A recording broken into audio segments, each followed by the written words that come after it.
Hello, everyone. My name is Cordell Carter from the Aspen Institute Socrates program. Today is another installment of the Socrates program weekly webinar series. We are especially honored today to have an amazing moderator and a dear colleague in Vivian Schiller. Vivian Schiller is a longtime media executive serving at the intersection of journalism, media, and technology. She's led many of the media properties that we all know and love. I am ecstatic that she is now leading Aspen Institute Digital. So without further ado, let's bring on Vivian. Thank you, Vivian.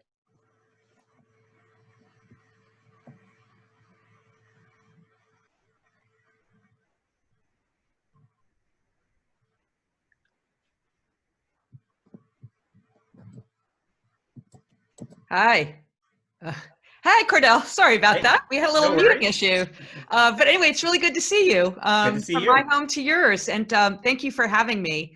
I want to just begin today's session with a little bit of context. So as everybody that is watching this knows, we are about 2 months in now to a massive global social experiment that is testing the boundaries of just about every aspect of society. And we are all the test subjects, and there is no end in sight to this trial. So how life will be altered on the other end, we actually have no idea. One of the groups that's most at risk also happens to be the group that has the least control, and that is our kids. Their routines, their education, in many cases, their social safety net is thrown out the window. They can't see their friends or their teachers except through a screen. And they can't play ball on a field. They can only play, again, on their devices. Everything is virtual now. Families that used to set limits on screen time are now using those screens as a crutch just to get through the day. Will this impact kids? How will this impact families? As parents, what can we do to nurture our kids through this time while keeping our own sanity? How do we keep our kids safe?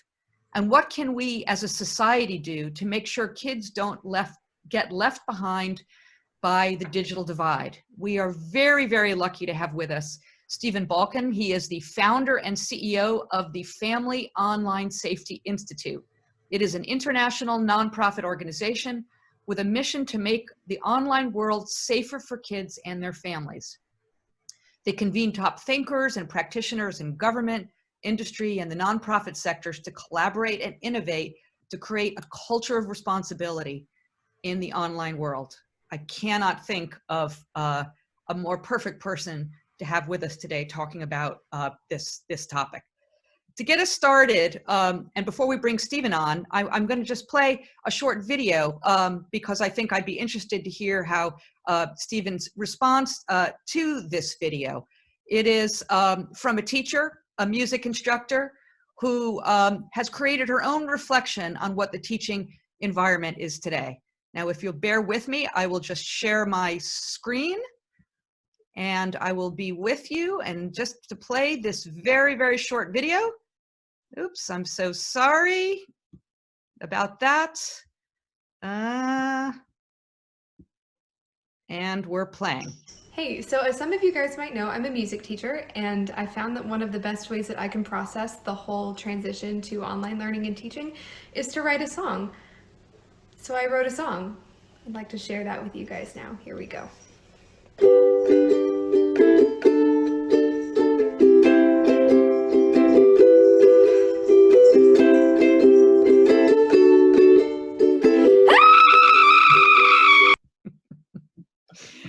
Stephen, come join us.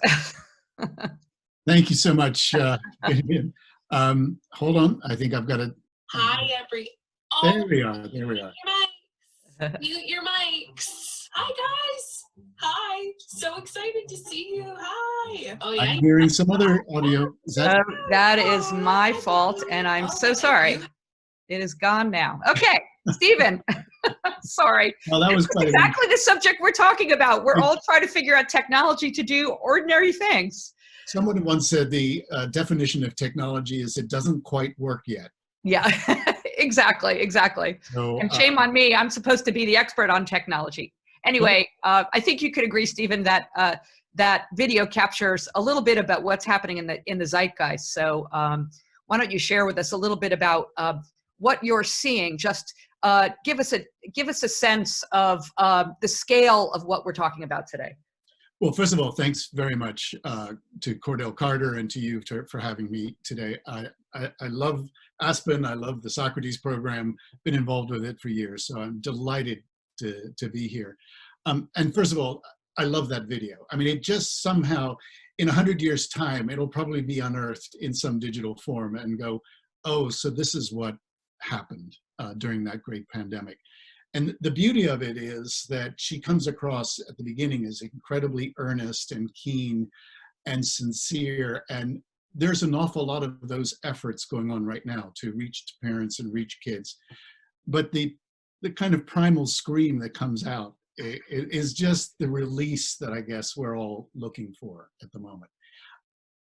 To go to your question, I mean, Axios recently did a great report on a study done by actually a UK-US based company called Super Awesome.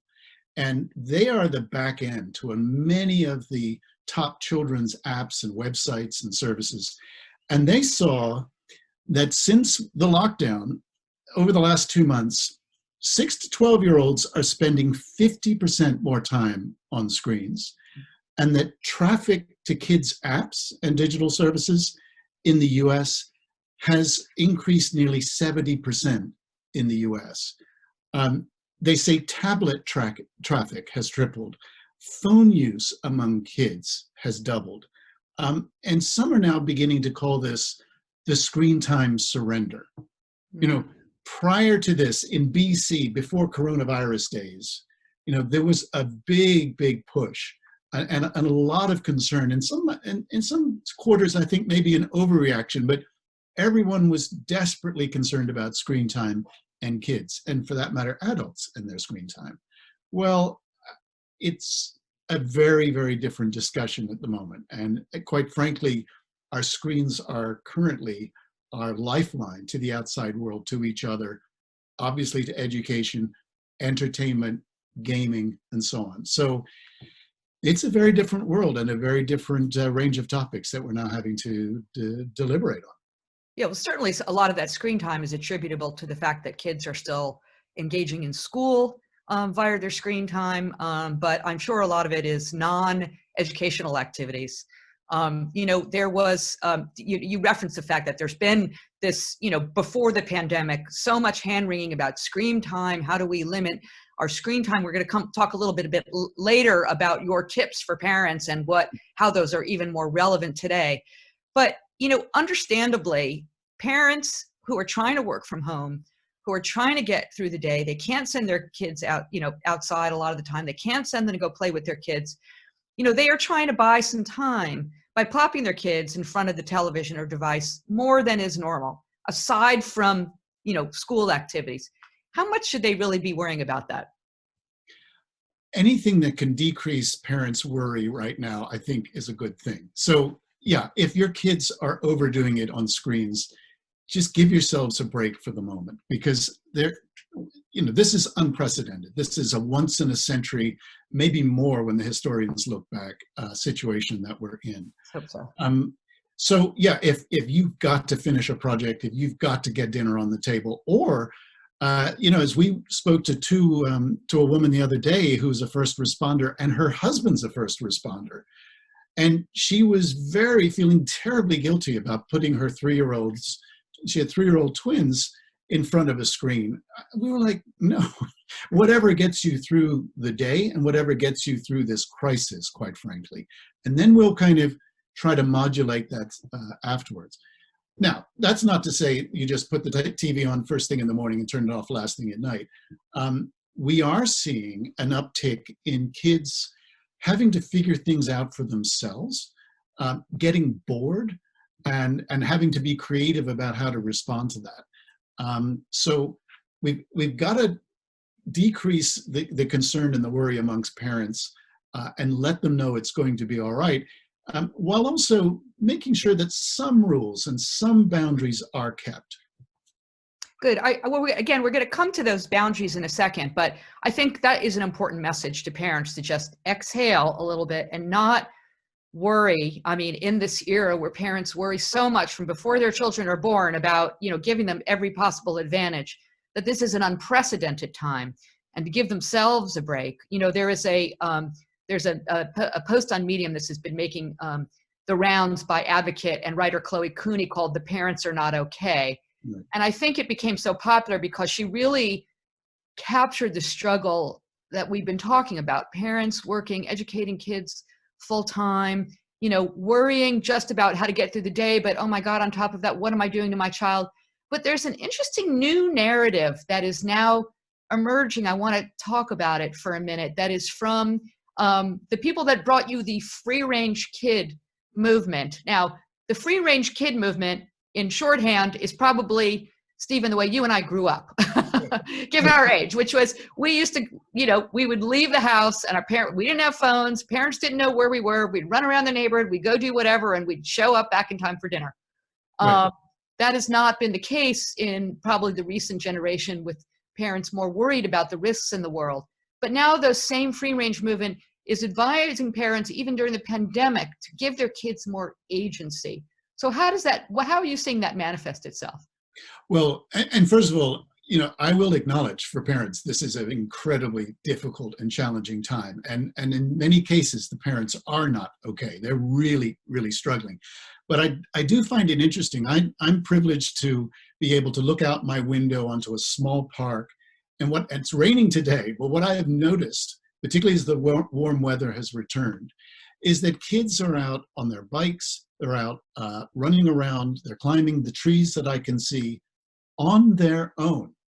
And this is something which, quite frankly, I haven't seen. You mean there's no parent underneath that's like, let me catch you? It's as if they've landed their helicopters and they put them away and said, you know what, just get out, just go. I was talking to our neighbors. They've got 3 young daughters who I often see in this little park. And, they're saying to me, there's less traffic, there's less concern, there's less everything. And they too are a fan of, actually it was Lenore Skenazy who wrote the book Free Range Kids. She was the New York Post writer who put her 10-year-old on the New York subway to go 5 stops to be met by his aunt. And she wrote it up in the New York Post just as a kind of, hey, this is what happened yesterday. Well, she was vilified. She was described as America's worst mom. And she was like, whoa, wait a minute. I did not put my son in any danger. He got there fine. He had $20 on him if he needed. I even gave him my cell phone. So that got her thinking, what has gone on since you and I were kids? And she kind of traced it back to the 80s and the 90s, the rise of, cable news, which would blast scare stories 24/7. I know, Vivian, you've been involved in the news industry, but, there was a lot of that. There were some high-profile abduction and sexual abuse cases that were also prevalent and around in the 80s and 90s.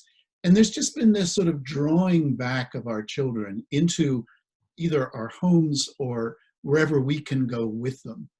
And it's meant that kids' lives have been scheduled down to the very last minute. And the pandemic has just blown that whole way of doing things out the water. That's partly why parents are feeling guilty, or they're feeling worried, or they can't keep up. But the alternate storyline is that kids are a lot more relaxed. They're getting up later. They're kind of eating whenever they need to or want to. Some cases, parents are keeping up with a regular schedule. In other cases, not. But they're getting bored. And then they're having to figure out how to overcome this boredom. Now, many of them, of course, are going onto screens, and that's why we've seen these huge rise. Some have to sit in through school, but many are just getting outside, and they're going and exploring their neighborhood in a way that they've never really had a chance to do before. It's really sort of the great irony, right? That we are in the most a period of the most restriction of movement, and that ironically may lead to liberation of childhood for kids having to figure things out on their own. It's very interesting. I want to talk to you, before I talk to you about tips for parents today, I want to just remind everybody that's watching that on the bottom of your screen is an icon that says Q&A. Please click on that and begin to put your questions in there. We're going to come to your questions a little bit later, but you can put those questions in there anytime. Please don't put them in the chat, but in the Q&A button. That way I'll know to look for them and I can ask them to Stephen a little bit later. If you feel comfortable, please list your name and your affiliation. It's just nice context to know, where you're coming from. And if you have kids at home, which I have a 23-year-old at home, so that's quite a different topic. So Stephen, you and your organization created something that has been quite widespread and respected, the 7 steps to good digital parenting. Of course, you wrote that before the pandemic, but it seems that at least, all of them I'm sure are still relevant to a degree, but there are 3 that are particularly important now. So I want to just name them and have you talk a little bit about these steps and what they mean in the current environment. So one of the steps is talk with your kids. Now that sounds obvious, but let's talk about specifically what that means. And those words are chosen very carefully. Talk with your kids. When I gave a presentation actually in Mumbai last year, back in the days when we used to travel, I was immediately contradicted by someone in the front row. Oh, no. Our parents don't talk with us, they talk at us or to us. But it's very important that we do talk with our kids. Sit down and say, look, this is a whole new world that we're dealing with. You do still have to do chores. You do still have responsibilities around the house. In many cases, you will have lessons either online or through the television, or that I'm going to give to you. So let's make sure that we're going to get all of those done. And on top of that, I'm going to give you more freedom to go onto your laptop, onto your tablet, onto your phone, or whatever. Having said that, we still also are going to have some rules here. And, particularly for the younger kids, that's going to be certain, content restrictions or places they can go.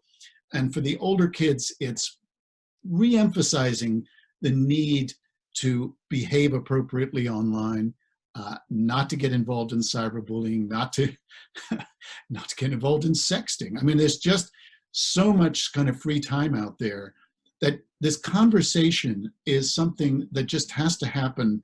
It's not a one and done. It's not a once a year. It's almost going to be on a weekly basis as you try to create some kind of structure in what feels like just a continuation of the same day as it was yesterday. So talk with your kids. A psychologist once said to me, if you lose it, they won't get it. So keep yourself under control. Don't get angry or mad if they bring to you something that they have seen, that they're feeling it might be a bit inappropriate or a bit, maybe it's some porn that's come up quite by mistake. And if you freak out, then they're probably less likely to come to you in future. So talk with your kids early and often. Before we move on to the second one, do we see? Have you seen any evidence, or anecdotal or data driven, around a rise in risky behavior around kids, whether it's sexting or access to porn for people under 18 or other forms of behavior?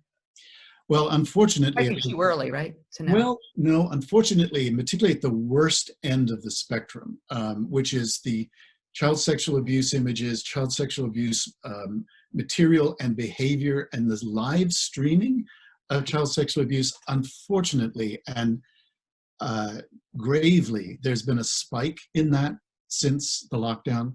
And that is just heartbreaking, because there are families where the abuse is occurring with the parents' active involvement. And let's face it, mostly in which case the father or stepfather or whatever. And that is just so distressing. Mercifully, that is a tiny percentage of overall US households, but it is still a heartbreaking thing to think about. The stats are not out yet, but from discussions we've had, folks at the Department of Justice and others, this is a very, very worrying trend. Yeah, I understand part of the challenge is not enough content moderators to catch these. Not enough content moderators, not enough law enforcement to go and deal with this. I mean, it's just the worst. I mean, this is going off topic, but we're seeing also the same with domestic violence. So that, there's this increase in this pressure cooker of a lockdown situation in some households, which is very, very disturbing. In terms of other, less severe but still concerning behaviors like cyberbullying and sexting, quite frankly, the research isn't there yet. And I know that there are researchers that are keenly trying to ramp up now to find out what's going on. But it has to be a concern, given the increased time that kids are online and their usage and so on. You can only imagine that some of these behaviors will also be on the increase. Having said that, and back to the positive, we are also seeing kids being extremely inventive. I mean, that video you showed at the beginning, which I think is unsurprisingly was on TikTok. And TikTok, by the way, has had its own issues and it's got its own set of problems, which I know they're addressing rapidly. And full disclosure, TikTok is a member of ours. Full disclosure, we have 27 corporate members from AOL to Yahoo in the alphabet, Facebook, Google, Microsoft. We work with these guys. But the thing about TikTok is that kids find it just phenomenally easy to be creative and then to broadcast what they've created. And because of the lockdown, they're involving their parents and in some cases grandparents in their videos in a cross-generational activity, again, that we haven't really seen before. And I'm just very, very positive about it. It's true. I think at least once or twice a day, I laugh out loud from something I see from a kid on TikTok. It's just the creativity is extraordinary. So let's come back to your steps of good digital parenting. The second of the three you feel are particularly relevant right now is to set ground rules and enforce consequences. So talk a little bit more about that. Well, so again, in 2018 BC, when we created this, we were just thinking of normal life. Parents go out, parents come home, kids go to school, kids come back, and you create a contract based around those sort of activities and that kind of lifestyle that includes the amount of time you're allowed on screen, the kind of content you are or not allowed to access, the kinds of behaviors that you as a family find acceptable or not. And we created a family online safety contract, which I think we can put the URL up in either the chat or the Q&A, but we'll make sure to send out, which leaves blank spaces. It actually leaves blank lines for you to negotiate with your kids. We find that when you involve the kids in the rule setting and you ask them, what do you think would be fair? Do you think it's fair to have your phone 24 hours a day? Well, no, it's not. So what are the restrictions? What do you think we as a family should do about dinner time? Tablets at the table? Probably not. So if you engage the kids, they're going to be far more likely to agree and accept whatever we come up with. And by the way, if you ask the older kids what you think the restrictions should be for the younger kids, they have lots of ideas. I bet they do. Always I'm one of 8 and I'm a middle child, so I know about that dynamic. The elders always have, they shouldn't have the internet until at least 17. Yeah. I actually heard that said by a kid at high school, which was really quite funny. Set those rules, agree them, and then also involve them in what are the consequences if they overstep the mark. And an obvious one is taking the phone away, taking the tablet away, but maybe there are other consequences that it could involve playtime or could involve access to the TV or something else. But rather than just imposing from on high, and that goes with parental controls as well. If you are the family that uses parental controls, and all of the major players, Verizon, AT&T, Microsoft, Apple, all of them now provide either free or nearly free services. Say to them, look, we are going to enforce these rules that we've created by also putting limitations on your devices. And make sure that's open and clear, rather than what we've seen in some families, where it's done surreptitiously, it's done as spyware.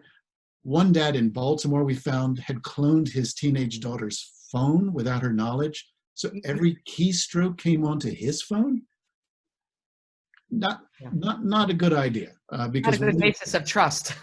well, right. What do you do when you discover something on how do you then talk to your kid about that? Yeah. Because the first thing the very first question is, how did you know that? How did you know that? Right. So that brings us to the third tip, and I will acknowledge this is the hardest one for me, even as my kids are getting older, which is for parents to be a good digital role model. Yeah. So much for that, do as I say, not as I do. Talk more about that. Yeah, and it is the last of our 7. And actually, up until that point, when I do presentations at PTAs or out and about, back in the days when we used to do presentations, that was the one that the adults in the room would start to squirm. They were fine with the earlier ones. Oh, yes, we're going to set rules. Oh, yes, we're going to use parental. And then when I turned the laser light on them, that's when the sheepish looks start. I mean, it's just, oh, there we are up on the screen. So there, we have grown up now with these devices in a way that no other generation has. I mean, it's suddenly everywhere all of the time. So it's about checking some things at the door. We talk about tech-free zones and tech-free time zones in your home. So a tech-free zone is the dining room table. We also advocate not taking tech to bed. That goes for the kids as well as the parents. Guilty. Don't use your phone as an alarm clock. Because what are you going to do the last thing at night? What are you going to look at? What's the first thing you're going to look at even before you get out of bed? People are tweeting before they brush their teeth. And if you've got young kids, what do they love to do? They love to come and jump on mom and dad's bed in the morning. And they see that blue haze on your face. They're going to want the same thing. So park it in a closet, charge all of your devices overnight that way. Switch the router off if necessary. We had to do that for our daughter when she got a little over usage, shall we say. So just think of ways of switching things down. And then the tech-free time zones, of course, relate to dinner, bedtime, school time. Although school time is really tricky because, of course, kids are on screens to do schoolwork, and it's extremely difficult if they're also getting alerts through WhatsApp or, someone's uploading a TikTok video that everyone is watching at the same time. So sometimes you might use the parental controls, but good old fashioned looking over the shoulder or just, hey, give me that phone. I need to have a look at what you're doing has to come in. Yeah. So a reminder to everybody, please, I see there's some questions coming in, which is fantastic. We're going to go to your questions in about 10 minutes, but I got a few more things I want to talk to Stephen about first. You mentioned earlier, we talked about the flowering of creativity in many ways that digital devices allow kids, through TikTok or other platforms.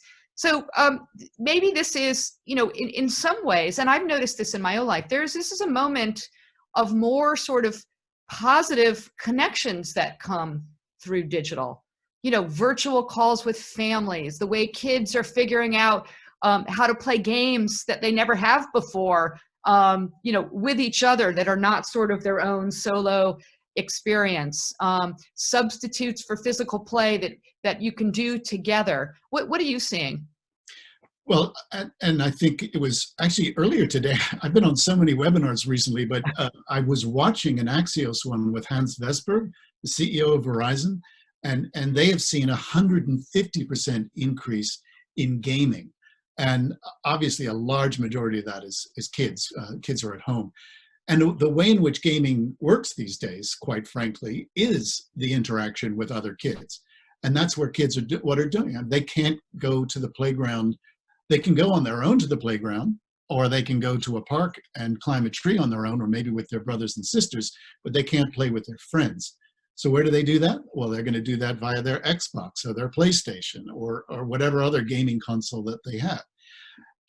And increasingly, I mean, of course, there are a lot of very violent and gory games that kids are attracted to and play. But, you know, we're also seeing an awful lot of the creative ones where you're creating worlds, or you're on Roblox and you're creating other games that you share with your friends. I guess, again, with parents at home, or connecting with grandparents virtually, kids are bringing their elders onto the game platforms themselves, because that's just where they are. And you know, I think this is a very good moment for that. I think in our very sort of fractured lives prior to coronavirus, we kind of just let the kids play over there, for heaven's sakes. I've got to get something, got to do this bit of work, I've got to check my email, I've got to make this phone call. We're thrown together in a way that we just haven't been done before. I mean, even in my own family, we are playing, there's a great game called Wits End, which is a sort of, you know, it's a board game, and it's full of trivia questions. But we FaceTime with our daughter and her boyfriend from a distance, and we're playing a board game, but we're doing it online. So what is that? Yeah. What You it never is, would have played a board game before. yeah, and it's not called a board game for nothing. I mean, and we're even, you know, we're finding ourselves doing jigsaw puzzles and frantically sending photos and quick videos of our progress. Again, you know, that wouldn't have happened before this. It's a strange combination of sort of the very tactile and the digital together, creating sort of a new model. It's absolutely fascinating. So, you know, and again, reminder, please put your questions in. We're almost getting there. We have largely been talking about, in this conversation, the trials and tribulations, mostly of people who are reasonably privileged in the fact that they have access to broadband, and they have access to their phones, their laptops, you know, devices, the whole family does. That is absolutely not the case for millions and millions and millions of families who may have, the last statistics that I've seen, of very low income households, 50%, a little more than 50% have no access to high speed internet. They're getting their phone is their connection to the internet, and an equal number have no access to laptops or other productivity devices. They only have their phones and may not even be a smartphone. Right. So the problems that we're talking about, we need to look at those through a very different light, which is, how can these kids get an education? How can they have that important connection to keep their sanity? You know, how can the parents manage this? What are you seeing as potential solutions or outcomes or promise around this digital divide? Well, let's talk about the problems first. And I'm really pleased you brought this up, Vivian. I mean, yes, very privileged. We live in suburban Maryland, 15 miles out of DC. Amongst our friends and neighbors, you know, the kids who go to private school, they're online all the time. They're getting hours of education from their teachers, some of them one-on-one. And of course they have broadband. Of course they have laptops and tablets. There's absolutely no question about it. Some of our other neighbors who go to the local public schools, some are getting half an hour, maybe an hour a day of tutoring. But as one mother was telling me the other day, they've kind of gone back in time so that the kids are doing the kind of math and reading they were doing 4, 5, or 6 months ago, because collectively they're wanting to make sure they're bringing all of the kids from Montgomery County along. That's the county I live in. 5 miles up the road, in a much more predominantly Hispanic part of the suburbs, the high school started by trying to do online teaching and realized that about 1/3 of the kids either did not have broadband or they didn't have laptops or something to work off of. And they just shut it all down. They're not doing anything. They're sending some papers home. They're providing some worksheets. But, you know, so that's right across the spectrum. Some kids, very privileged, private schools, it's as if nothing has happened. Right to the far end, where you find that schools have just simply given up. I understand DC is, for instance, shutting down 3 weeks early this school year. and some are just kind of going, this might be a lost year for kids. So it's a really, really tough and difficult situation. What I guess the positive of all of this, and we've heard from FCC Commissioner Jessica Rosenworcel about the homework gap. Well, it's the communication, it's the connection gap now as well, of families and kids who either can't afford the connection, or they can't afford the device, or both, that we have got to solve in this country. And Vivian, I know your work at Aspen Digital has that as one of its core things it's trying to deal with. But in the wealthiest country in the world, we have this situation is a scandal. So it's brought it to light in a way that perhaps if we hadn't had this pandemic, we would not have seen so clearly. Yeah, it certainly has shined a light on the desperate urgency of the situation. So thank you. I'm glad we were addressed that. I want to now start to turn to some of the questions, which are terrific. I want to. I'm reading these. I'm curating these questions and asking them at the same time. So this first question is this harkens back to something you said about talking with your kids. And again, I think that language is very important. Linda Inlay writes, as an educator, teacher, and principal, I learned in my first year teaching that it is critical as a parent to listen first before advising, admonishing, etc. What are your thoughts about parents listening first so that their children feel heard and understood? In a way, it works for kids as well as adults. Listening is something you do with your ear. Hearing is something you do with your heart. So if you really listen and then hear someone, they will even say to you, "Oh, I feel heard." So in other words, take it in what the kids are saying. Take in the experience that they're having, struggling themselves.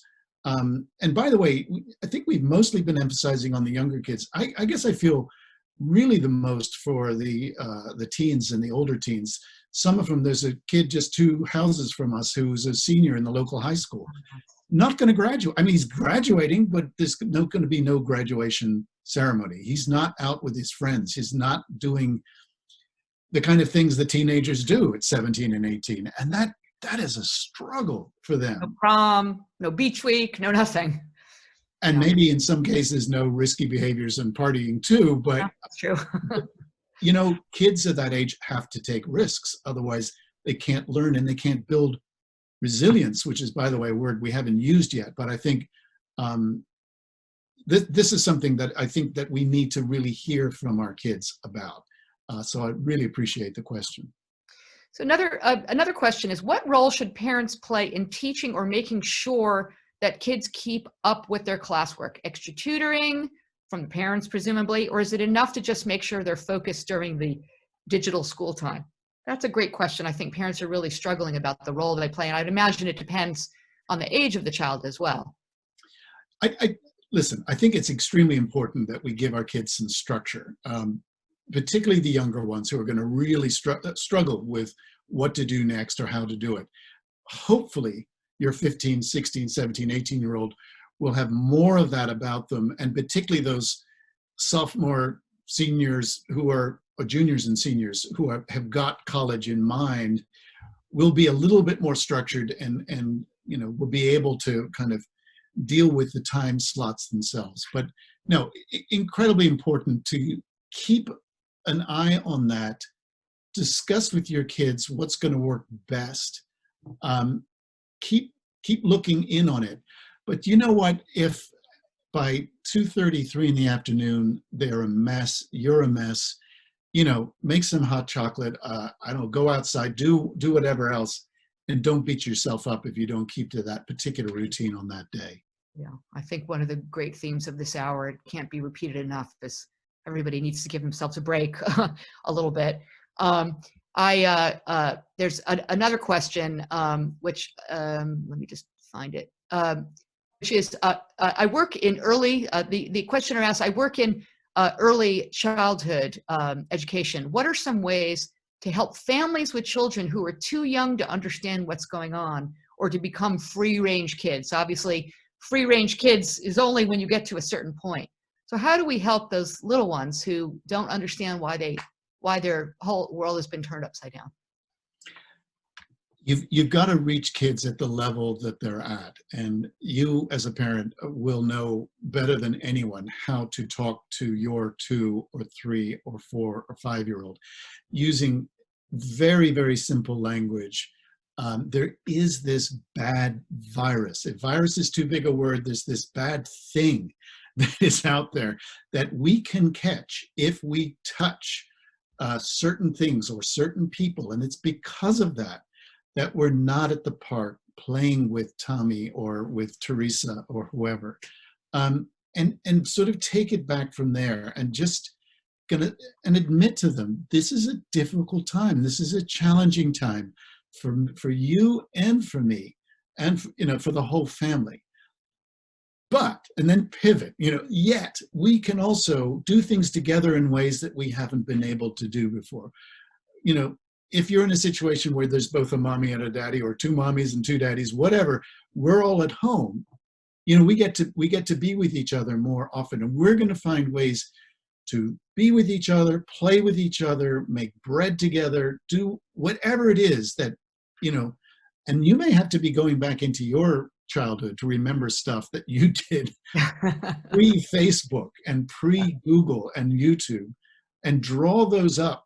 That's why I mentioned jigsaw puzzles. You can barely buy a jigsaw puzzle off Amazon anymore, because we've retreated to those almost summer camp activities that we did back in the day before cell phones. And Tiffany Schlein, who I'm a great admirer of, a documentary filmmaker and author of, she wrote a book called 24/6, which was about her family's experience of the last decade of taking a technology Shabbat, basically. From Friday night to Saturday night, everything got switched off. Their friends, their families thought they were crazy. What's going to happen if there's an emergency?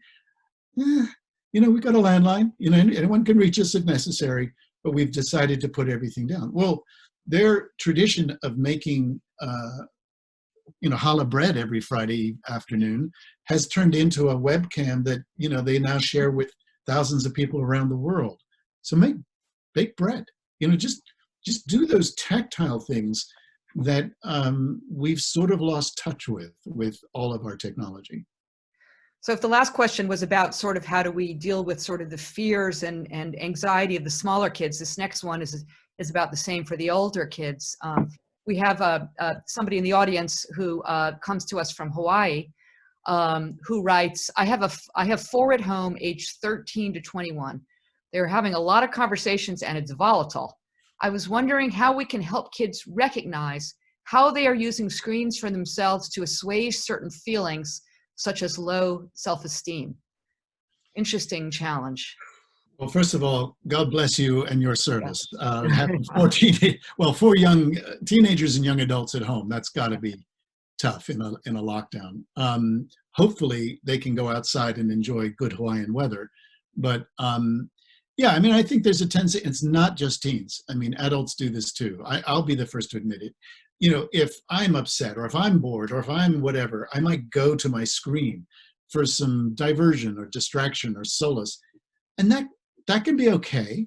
That can be all right. But none of it becomes the only way that you overcome negative feelings or bad things. So it's encouraging that they're saying that there's a lot of conversations. Obviously, it's a little discouraging that a lot of those conversations are negative.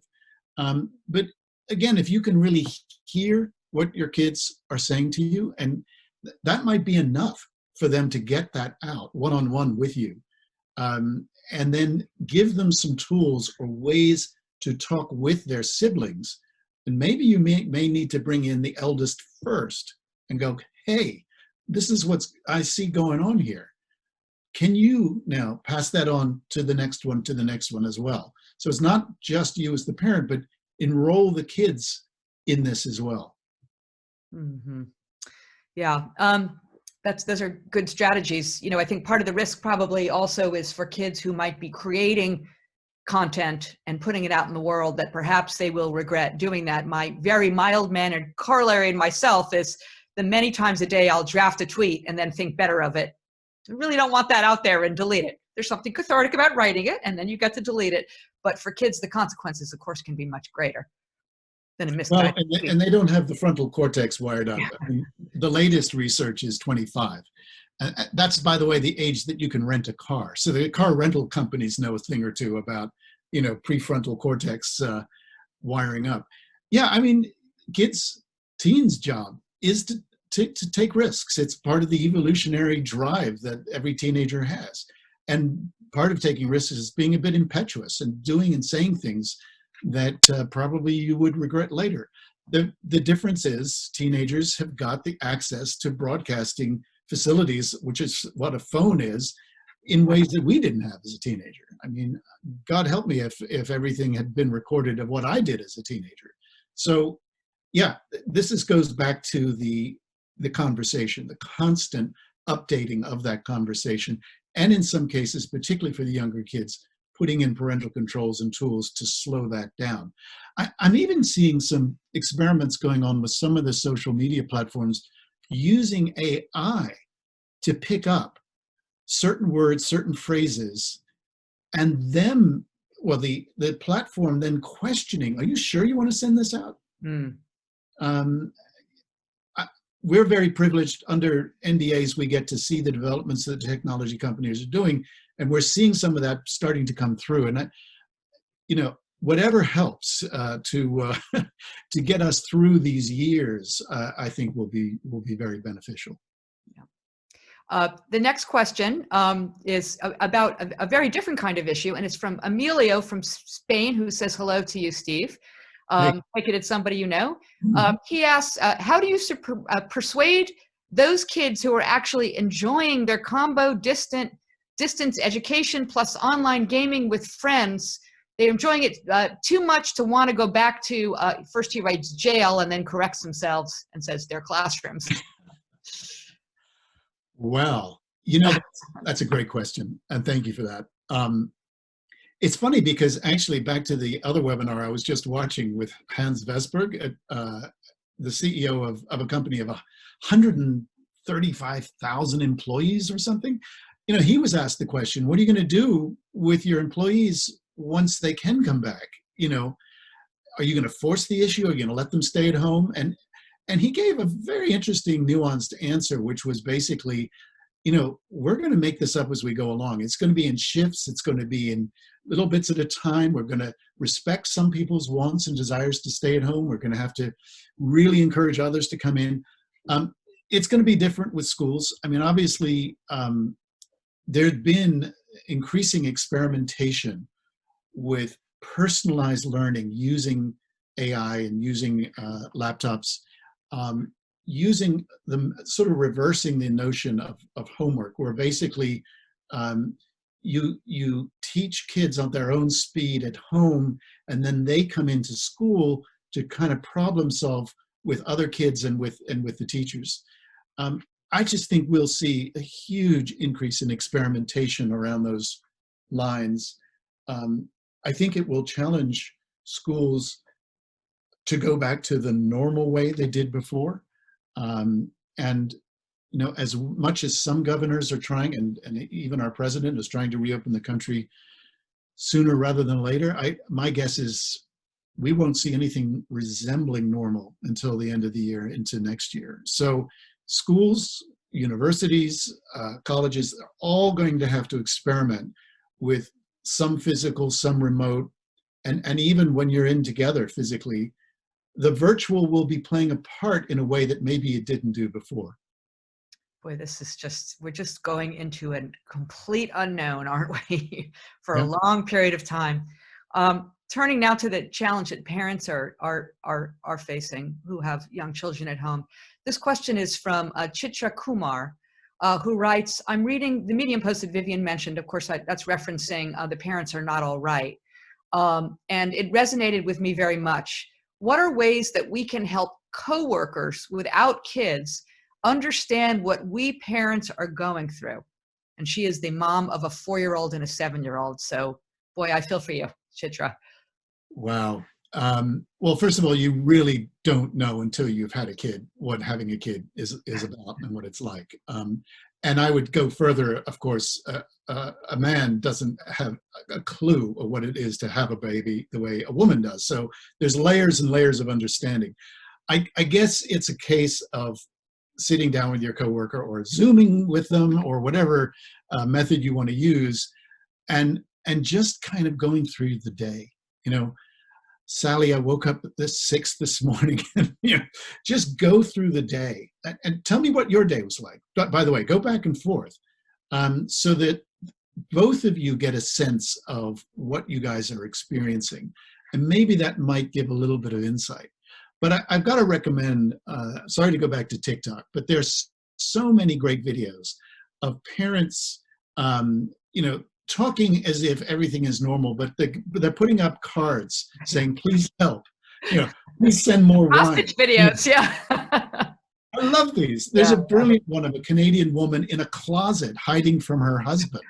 He asked me, I've known him for 33 years. He's asked me where the spoons are. Yeah. And my children are acting as if they're 3 years old again. I mean, there's just some wonderful cathartic stuff out there. My favorite are the ones the photos, they of course are in jest, with the kids, with masking tape, holding the kids, strapping the kids to the floor while their parents are working. You could tell from the little sly grin on the kids' faces, they're in on the joke in a big way. So just unearth a few of those and send them off to your coworker. That'll give them a little bit of an insight. I also just want to add, it's really important for institutions, and I will say I'm very pleased that my own institution follows this guidance from the very top of an organization to make sure that everybody understands that the definition of productivity when you're working from home cannot be the same as it is when you're coming to an office. People are going to work at different hours. Parents with young kids at home are just not going to be able to deliver in the same way. And, it's just more important than ever before for organizations to come together and make sure that everybody is able to contribute to the best of their ability, which is going to mean very different things for people in different situations. So I was really glad that question was asked. The next question is from, and if you have any more questions, please throw them in. We're beginning to run out of time. This question is from Maria Zabala, who comes to us from Spain. She says, I get the many questions from families about boundaries and resources, but our situation in Spain until just 3 days ago was quite different than yours in the US. She writes, we've been in total lockdown for 46 days without kids being able to even go outside. So that was not an option for a release. So what would be your advice, Stephen, in this particular case? Thank you for that, Maria. And I know that was the case also in Italy and in France. I know the UK is still, I believe, encouraging folks to go out once a day for exercise. And you can walk as much as you like, as long as you don't sit down, you don't gather, and so on. I can only imagine, I can't imagine what 46 days with young kids inside would have been like. And quite frankly, from what we have heard from colleagues in those parts of Europe, is that for the most part, most parents did just pretty much give up after a week or two of trying to keep that structure. But, inevitably, and particularly with teenage boys in particular, very rambunctious, need to get out. They sat for hours and hours playing video games. But even in those more extreme situations, we did start to see creative use of technology, creative use of video making, playing games with others outside and communicating and so on. Well, actually, I don't know what's harder, having rambunctious teenagers or 3, 4, 5-year-olds who are bouncing off the walls, not being able to get outside. I mean, again, privileged situation here in the US. We do have parks. Kids are allowed out there in a free range kind of a way. But no, my heart goes out to you guys for what you've been through. It's so tough. I know this is also the case through much of Latin America. The last question from the audience, and then I have a closing question that I want to pose to you, Stephen. But the last audience question comes from Kenzie Fields. She says she's asked her 14-year-old daughter to cancel some of her social media accounts since the pandemic. She wants to be flexible, but she feels that the general tone is that, she's old, but she's not happy with some of the sexualization she sees in some of the posts. She wants to know, am I being unrealistic? I love the idea of creativity, but I'm a little worried about the influence. Am I being a fuddy-duddy? This is a judgment-free zone here. And there's a whole continuum. It's not black and white. There's this great, notion of the liberal with a small L parent and the authoritarian parent at the other end of the spectrum, and every shade in between. If you feel uncomfortable with what your daughter is seeing and experiencing on social media or anywhere else, it is perfectly within your right to step in and say, look, this goes against our family values. What they're saying and doing on this platform is not something you would ever hear or see in this house. So no, I'm sorry. You're going to have to come off this. Blame me. You can say my pathetic mother says I can't do this, so therefore I'm not going to be with you on whatever platform it is tonight. Blah blah blah. But go back into the conversation 3, 6, 9 months down the road. Don't just leave that as that, because if you end up creating a forbidden fruit kind of environment for that platform, inevitably they'll want to seek it out. But no, you're perfectly within your rights. Similarly, a mother asked me at a high school event, my daughter is just texting all through the night. She's not doing her homework. Is it okay if I take her phone away? And I said, well, who bought the phone? Well, I did. Who pays the monthly? I did. I said, well, it's your phone. You've just lent it to your daughter. Oh, I see. So she took it away, and it got her daughter's attention, and she cleaned up her act, and a week later she was able to give the phone back to her. So, we get people who are at the authoritarian end, like the dad who cloned his daughter's phone, not so great. And then at the other end, the parents who put they'll put a TV, a laptop, and a phone in their 7-year-old's bedroom and walk away and hope for the best. Not great either. Yeah. So we've got to find this kind of middle ground, and it's a challenge. That's really great advice. I want to close. We've talked a lot about the, a lot of the challenges. I love that we're hearing from people all over the world about their concerns. A lot of people are worried. A lot of people are stressed.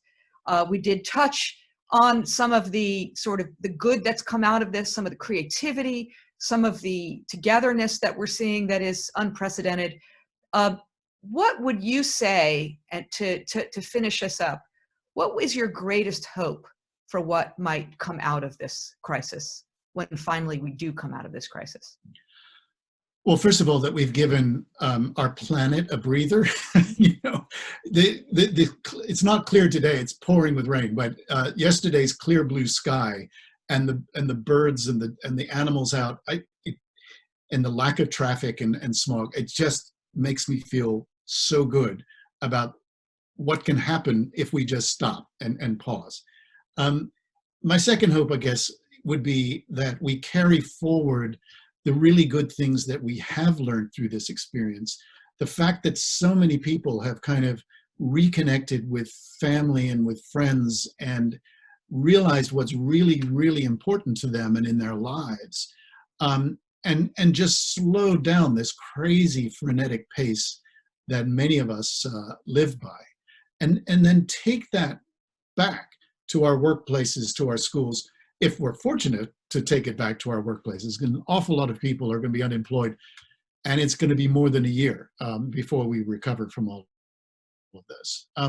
So my hope is that also when we do get to see each other again, I don't even think this is a hope. I think this is a reality. We are going to so appreciate being in each other's presence again, actually being able to touch each other and hold each other again is going to be so almost life-altering in its joyousness, that it will help us to heal from this extremely difficult time. Yeah. Well, that is a wonderful image that I'm going to hold in my head to carry us forward of when we can all be together and enjoy each other's company in person together again. Stephen Balkam, thank you so much. Thank you to the Cordell and to the entire Socrates team for bringing us together. And thank you so much to the audience. You asked such thoughtful questions. And we will see you next time. Thanks very much. Bye-bye. Thanks, Vivian.